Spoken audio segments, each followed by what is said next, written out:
all. They should lead to about. And so I can calculate approximately there would be 5 chapters left, which would tell you that I was probably at, 45,000 Okay. words or so. Yeah. Yeah. And that's just, there's math in writing even. I didn't realize that. That's Because good. usually, so that's my preferred length of novel. And for writing, you have to keep track of everything. And I think my brain just doesn't do well with 100. My first book was 100,000. Okay. So it was a really big book. Mm-hmm. My second one was about 55 to 60. That's my preferred length to read. So I think that's why I write in that range. The other one was too long. Yeah. So, It's good to know. yeah. Yeah. So there's practical reason too. Mm-hmm. And I think also if you're going to a publisher, that's also the size they want to publish. Yeah, that's what they're That's a kinda looking manageable, for. unless you're into science fiction. Those books tend to be bigger, and young adult sometimes want really thick books. Like the yeah, Twilight YA. books were, Yeah. huge. And why kids just want to get a lot of pages for their money, I think. So, I don't know. $20 for this one or $20 for this one? That's 3 times as big. Yeah, well, I think we get older and we're reading a book and we have to fit it in with everything else, right? That's true. Yeah. And so I don't have the time to sit down and read like if I I did look in high at school. if I look at a huge big book on a shelf, and I mean page wise, not if it's a hardcover, it still could be only 65,000 words. Yeah. But if I look at a huge, weighty, lots of word book on a shelf, quite often I won't bother. Yeah. I just want what it takes to tell the story. So Don't need all this extra. unless it's Stephen King, and then he can write what he wants, and I'll read it. So when did you start writing this one? Like before you As were in soon as I Newfoundland, came or here. then why? Why? Yeah. Oh, how did this book? How did this book come to be, and why was it written in Newfoundland rather than somewhere else? Two little. Well, the book wasn't in my head till I got here, You landed, feet on the ground, and it came. and I got here in that. So sometime in that fall, May or spring, I'm sorry, or I visited my grade 4 teacher who lives here in Lewisport, and we were talking about women's stories and all that. So there was that happened, and that gave me an idea for the character that I wanted to write about a female character of a certain time period, and I thought maybe it was going to be further back than what it was, but I didn't. I plopped her down in 1934 and 33 and 34. And I also heard Ian Foster sing for the first time here, and the song The Calendar. Mm-hmm. So when I sat down to start the book, and like I said, I wrote most of it, I played that song on repeat over and over and over again. It's a very marchy song, and I just could picture this woman wanting to go forward and not going forward, and the calendar flipping and not gaining every day. And I should have brought I don't have a copy with me. I could have read, but even the first paragraph talks about her marking time like a soldier, never going anywhere. Because when a soldier marches, when they march and don't move forward, it's called marking time. Yeah. And so that's how it starts, with that sort of where she's actually physically walking, but she's not getting anywhere. It's the same walk over and over again. And that's the feeling I got from the calendar was, that marching. I don't know why, but that book, I gave Ian a plug in the book. Will he get a copy? I'll see him, I'm sure. I'm hoping that, Ian, listen to this and come out to my chapters, because you're in St. John's. He'll be getting an invitation anyway. So yeah, that was that sort of, and I sat down in a very short time, like within a month I had it drafted, and I worked on it over time, but like I said, I couldn't finish it, and I put it away and I did other things. I was working for the paper at the time too, so that cut into my writing time. So it sat around, for some period of time, and then I pulled it out and I started working on it again. But that's pretty much where Betsy came from, and where the whole idea came from. I wish I had the beginning stuff to see compared to the end, because it has changed so much. When they talk about a writing process, like from the first, but I think the essential essence of it is the same, about a woman who's trying to change her way in life and sees no way to do so, but has the ability to grab onto whatever can help her. She's resourceful, right? So when opportunity presents itself, she grabs hold. So, yeah. She's a character. And I mean, she's admirable. She's interesting.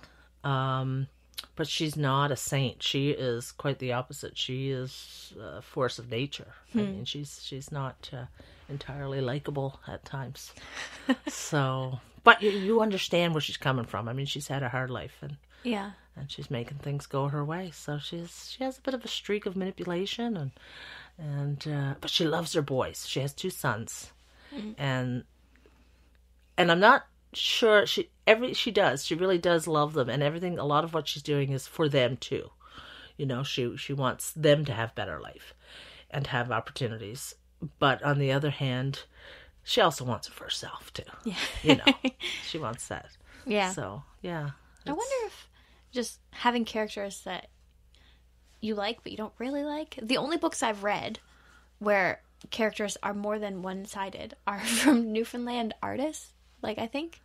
Well, like, and maybe that's just because that's what I pick up at the library. That's not YA. I think one of my favorite characters, I've got a lot of favorite characters in literature, but one of my favorite characters in literature is Scarlett O'Hara. Okay. And Scarlett O'Hara in Gone with the Wind is not the nice girl. Mm-hmm. She's the survivor. She's the one who, you know, God is my witness, I'll never go hungry again. She's the one who makes it happen. And Melanie Wilkes is the nice girl. She's the one who Ashley really loves. And she's, you know, and she, with good reason, because she's a wonderful woman and she's kind and she's sweet. And, you know, she's what Scarlett wishes she could be. But if Scarlett was like Melanie, none of them would have survived. Mm. Right?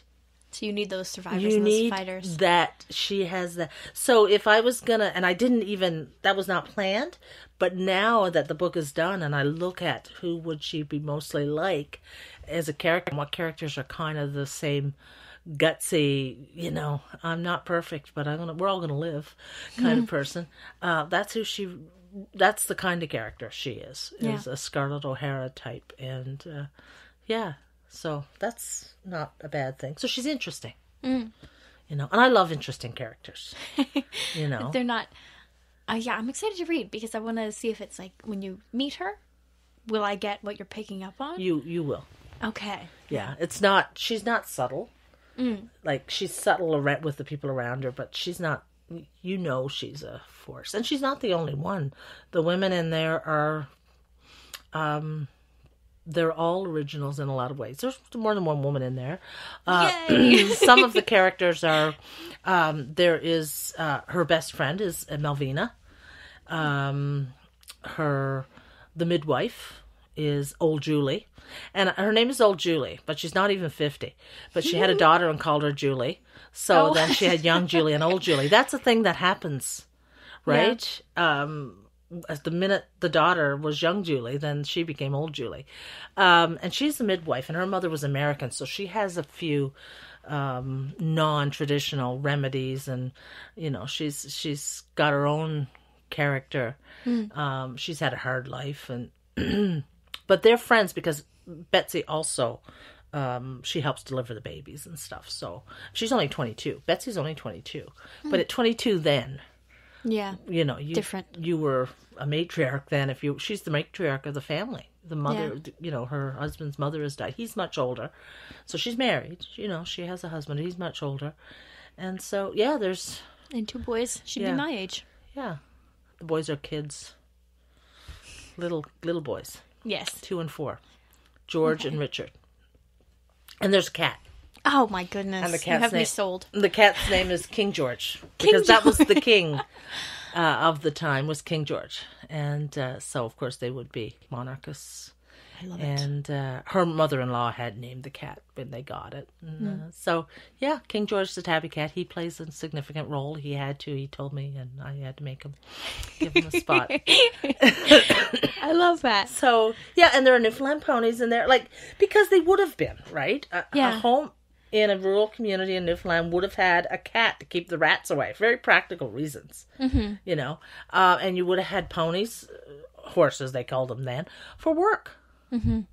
They would have pulled the wood and, you know, the hay and kelp from the beach to use for fertilizer, and they did all the work, right? So that's part of the landscape. Just happened to be a Newfoundland pony advocate too, but and I love cats, but it's realistic, right? So, so these there's are cat, not things you pony, just and people place and... down. There's no spaceships. No There's spaceships. no wacky No things that wouldn't happen. No, but there's an airplane in my most recent little short story that I wrote. Ooh, about Betsy Elliott? No, just a short totally story. Different. Okay. I write other things. Okay. But yeah, no, not in the book. Okay. But planes would have already been coming to Change Islands at that. It's set on Change Islands, Right. but in a fictional cove. Yes. And none of this. Some of these things happen, but none of the real bad ones happened there that I'm aware of. Yeah, I want to read this now. Yeah. And well, someone said, you know, if you have, what was it? 3 things you want to have in a book that people will buy, are sex, murder, in Newfoundland. It has to be a Newfoundland story. It has to have sex and it has to have murder. And I'm like, it's kind of got all that. I'm not graphic when it comes to the, you know, the Valentine's Day stuff, but it's in there because it's part of the human existence. And there's a lot of violence. There's violence. There's, you know, might be a murder. Me? She just wiggled her eyebrows at me, and now I don't want to give it all away. It might not be a murder, but it might be a murder.